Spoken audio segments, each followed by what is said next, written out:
We just went to the biodynamic fields at Coop, Årstedernes farm in North Sjælland, to harvest some nice biodynamic cabbage, fennel, and onions. And what are we doing with that, Shane? So we're going to take this in and we're going to turn this into kraut.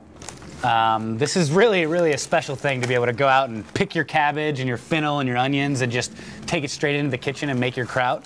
There's something very rewarding about growing your own vegetables and then turning it into kraut or pickles or whatever it is.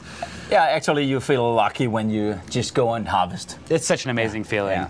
And like we said, this is where the fermentation really starts. All these vegetables, all these plants here are just covered in a natural microflora that you can't see. Bacteria and yeast, they're all going to compete for this energy that's in this plant. But we're going to set the stages by adding some salt and the right amount of time and temperature, and we're going to turn this into kraut. Yeah, and actually the salt that helps the bacteria that we need to get in ahead of the process instead of the bacteria we don't want.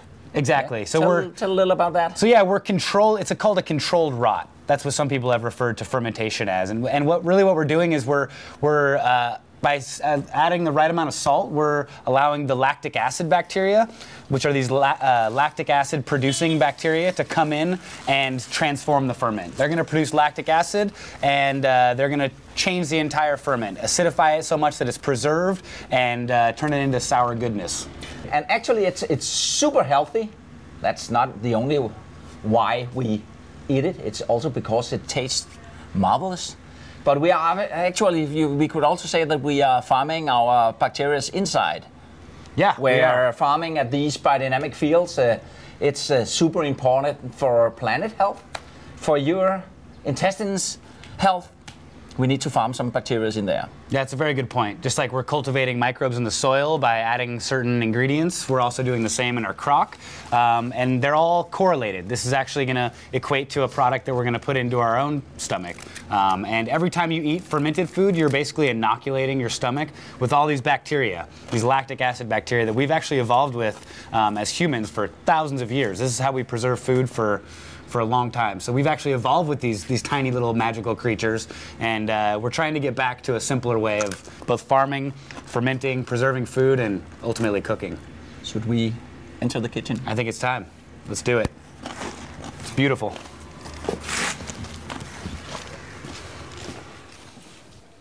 So, like, love to harvest directly in the biodynamic field here at Coop.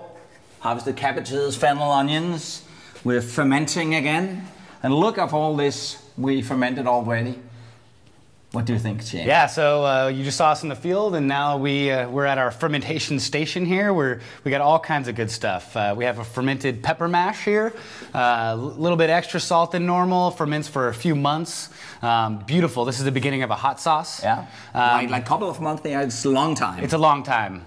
We also have a Moroccan-based lemon ferment. This is just peppercorns, lemon, and salt. Beautiful way to preserve lemons and use the juice to cook with. A number of different vegetables here. So we have a cucumber kimchi. Yep, with carrots. This is one of Soren's favorites. You can eat this fresh. You can also ferment it. It's about 3 to 5 days. Yeah, with the special paste with seaweed and chili and paprika, etc. Yep, fish sauce, ginger, garlic. Apple juice. Yep. Yeah. So then we move on to, there's some drinks here we have. This is kombuchas. This is actually a raspberry kvass. Yeah. We have a beet kvass. This is a kombucha. I think that's the ginger lemon kombucha. We have just a wide variety This here. is actually the way how to make the kvass that goes into a drink, like the beet soda. It's beets, oranges, little salt. 0.5% salt? Yeah, about 0.5% salt. Yeah. Just couldn't be simpler. All these recipes will be in the book. This is a remoulade. I took this idea from the remoulade that you guys use here, but we just decided to add cucumbers, salt, curry, and ferment it. No sugar, no vinegar. Nothing. No flour or butter or anything. Vegetable and salt. Yeah. A little fermented. And you can drain it a little and add mayonnaise for your fish fillet.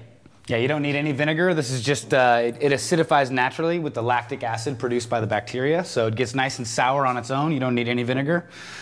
This is one of my favorite ferments. This is a great way, I don't know about you guys, but at the end of summer, I have a lot of these green tomatoes left over in my garden. This is a great way to preserve something that would normally go to waste.